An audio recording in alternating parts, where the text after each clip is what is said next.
Bismillahirrahmanirrahim. Alhamdulillah kita bertemu pada pelajaran SKI pertemuan kelima. Kali ini kita akan membahas mengenai permulaan dakwah Nabi Muhammad Shallallahu Alaihi Wasallam. Seperti kita pelajari minggu kemarin bahwa Nabi Muhammad pekerjaannya adalah selain menggembalakan hewan ternak juga melakukan perniagaan yang dipunyai oleh eh, barangnya adalah yang dipunyai Siti Khadijah yang kemudian menjadi istrinya. Nah, dalam perjalanan Nabi menggembala ternak, Nabi menemukan tempat untuk bertahanus. Artinya Nabi bertafakur, di situ memikirkan mengapa kelakuan orang-orang jahiliyah ini seperti ini dan siapakah yang menciptakan alam semesta ini. Lalu kemudian Nabi merenungi siapa yang menciptakan hujan, siapa yang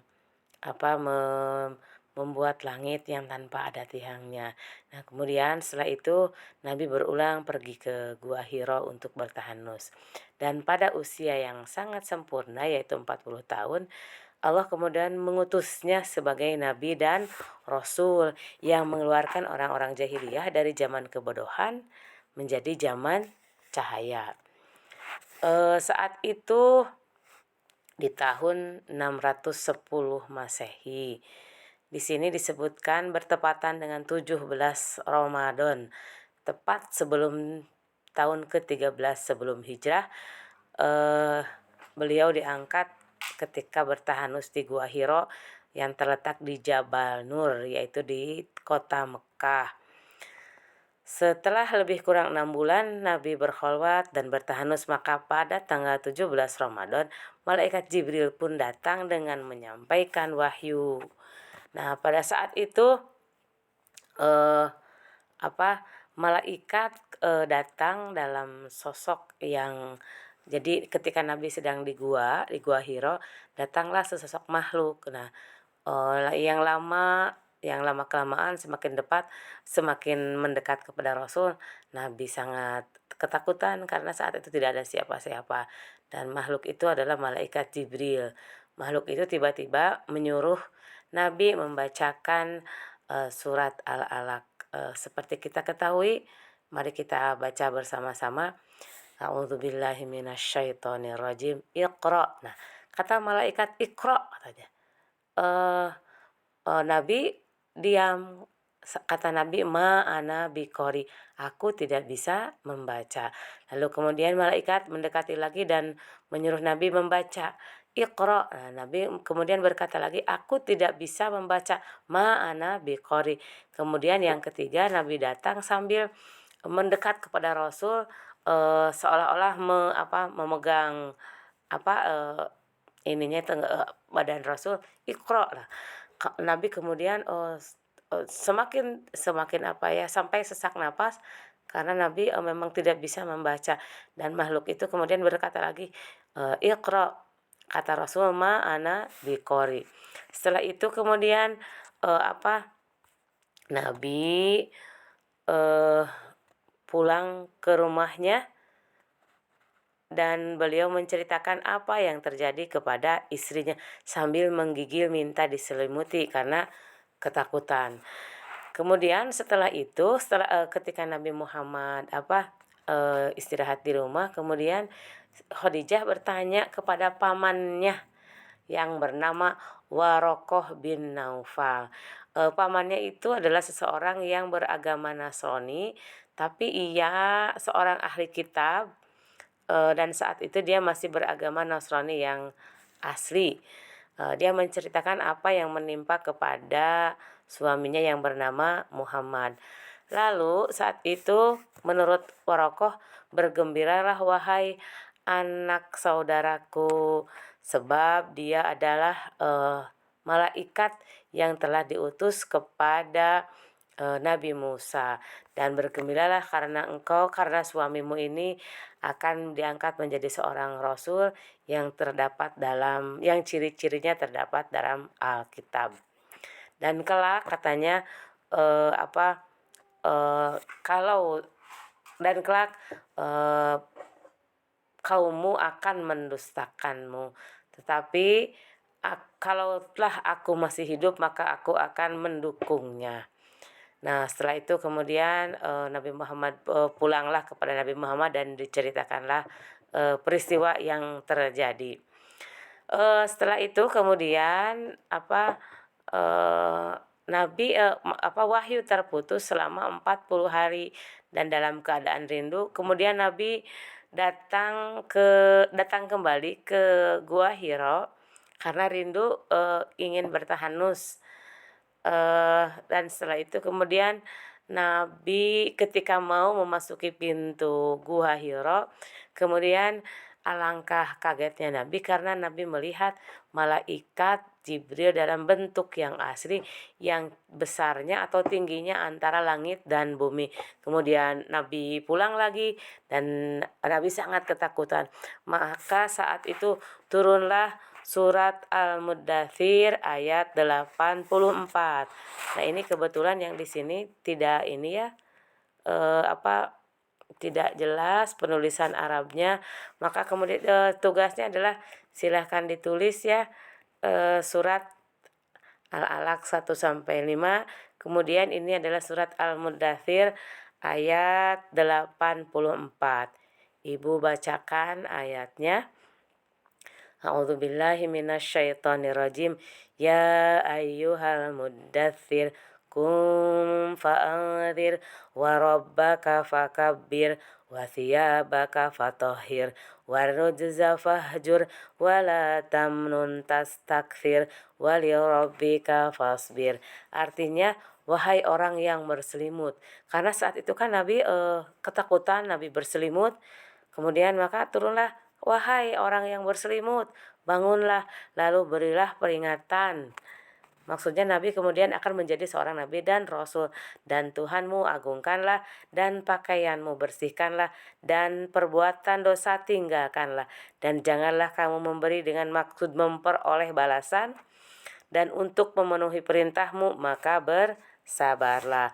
Nah, di sini disebutkan setelah turunnya wahyu yang ini kemudian diikuti dengan wahyu-wahyu yang lain. Lalu kemudian mulailah Nabi di sini berdakwah secara sembunyi-sembunyi. Kepada siapa dulu? Nah, Nabi di sini berdakwah kepada orang yang terdekatnya terlebih dahulu. Yaitu siapa? Yaitu istrinya, kemudian anaknya,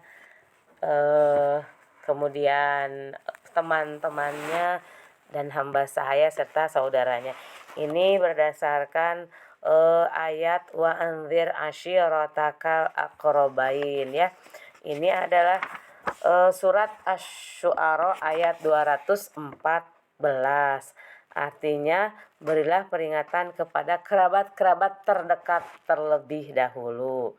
Nah, kemudian setelah 3 tahun Nabi dakwah secara sembunyi-sembunyi, turunlah ayat yang memerintahkan Nabi dakwah secara terbuka berdasarkan surat Al-Hijr ayat 94 yang berbunyi fasda' bima tu'maru wa a'rid 'anil musyrikin. Di sini disebutkan adalah sampaikanlah olehmu dakwah secara terang-terangan dan berpalinglah dari orang-orang musyrikin. Sejak itulah kemudian Nabi berdakwah secara terang-terangan. Nah, tapi kemudian orang-orang menolak dakwah Nabi, dan yang paling terutama menolak justru adalah paman-pamannya Nabi atau saudara-saudaranya Nabi. Di antaranya adalah Abu Lahab dan kemudian nanti Abu Jahal. Di sini Abu Lahab sangat menentang dakwah Nabi Muhammad, bahkan mengancam dan berniat akan membunuh Nabi Muhammad.